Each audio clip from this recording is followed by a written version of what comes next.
C'est l'histoire d'un vampire nommé Crassula qui revenait de ses vacances passées dans un marais tout sale et tout puant. Tout ça parce qu'il adorait la saleté et détestait la propreté.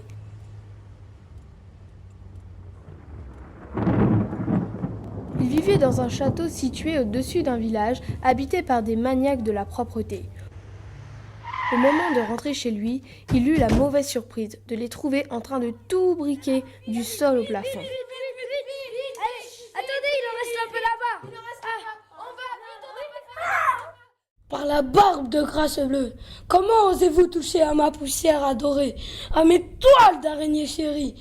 Ça m'a pris 7 siècles pour obtenir cette perfection. Ben nous, ça nous a pris une demi-heure pour tout nettoyer. Soyez maudits, mon faux sceptique sera votre tombeau. Super, une nouvelle pièce à nettoyer. Ouais! En tombant dans la fosse sceptique, les villageois rencontrèrent un dragon avec des cuvettes de WC à la place des narines. Oh mais c'est dégoûtant ici.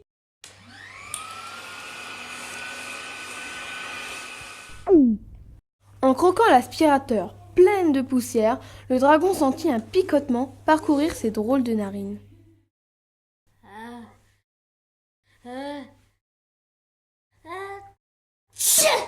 La puissance de l'éternuement expulsa un homme-poisson qui pourrissait là. Malheureusement pour le dragon, son talon d'Achille se trouvait être les 2 chasses d'eau qui lui servaient de moustache. Le dragon disparut alors dans un siphon magique, entraînant avec lui l'infortuné homme-poisson. C'est ainsi qu'il se retrouva transporté dans un endroit inconnu où le sol était tellement chaud qu'il lui brûlait un peu les pieds.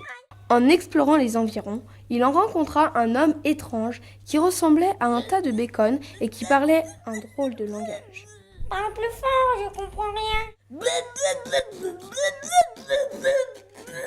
Je comprends toujours rien. Parle plus fort, enfin. Ah, c'est dégoûtant. Où est-ce que t'as appris à parler? Arrête de béconner. Soudain, l'homme-poisson entendit un grondement qui se rapprochait. C'était une vague d'huile bouillante qui fonçait sur lui.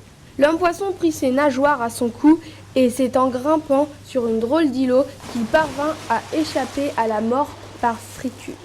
Le répit fut de courte durée. Notre malheureux homme-poisson avait en fait atterri dans une poêle où, en compagnie d'un morceau de bacon et d'un œuf au plat, il s'apprêtait à finir dans l'assiette d'un cyclope géant. Englué dans le jaune d'œuf, il ne put éviter le couteau fatal. Pauvre homme-poisson.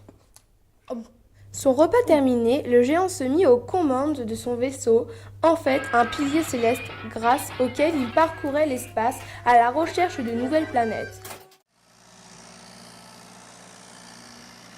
Après quelques heures de navigation, il vit une planète qui lui était étrangère. Immédiatement, il mit le cap sur ce territoire inexploré.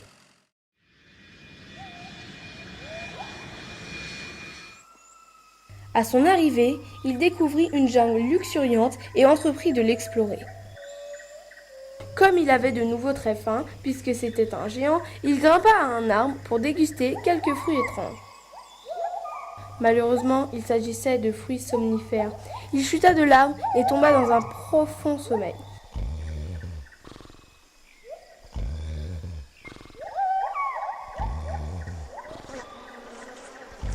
Tandis qu'il dormait, 2 mouches géantes vinrent pour l'emporter. La planète était en fait habitée par un peuple qui se nommait lui-même les animaux super fun. Ils décidèrent que le géant n'était pas assez fun pour rester sur la planète. Ils l'attachèrent à une grande fusée et allumèrent la mèche.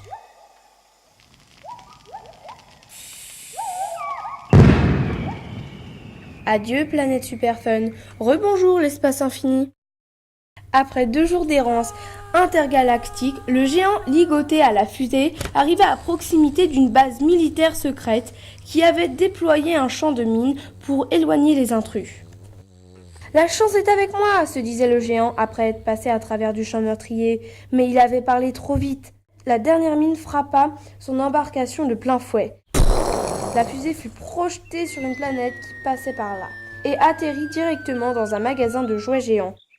Comme la fusée était hors d'usage, le géant déboussolé grimpa dans un autre vaisseau pour reprendre son aventure, sans se rendre compte qu'il s'agissait d'un simple jouet. C'est cette fusée-là que je veux.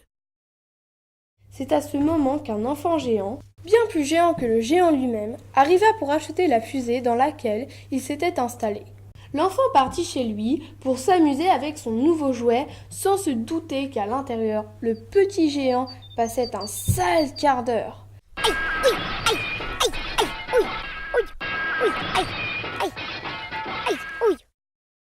Après avoir fait tournoyer sa fusée pendant des heures et des heures, le petit garçon alla la ranger dans son coffre avec ses autres jouets, en attendant d'imaginer de nouvelles histoires fantastiques.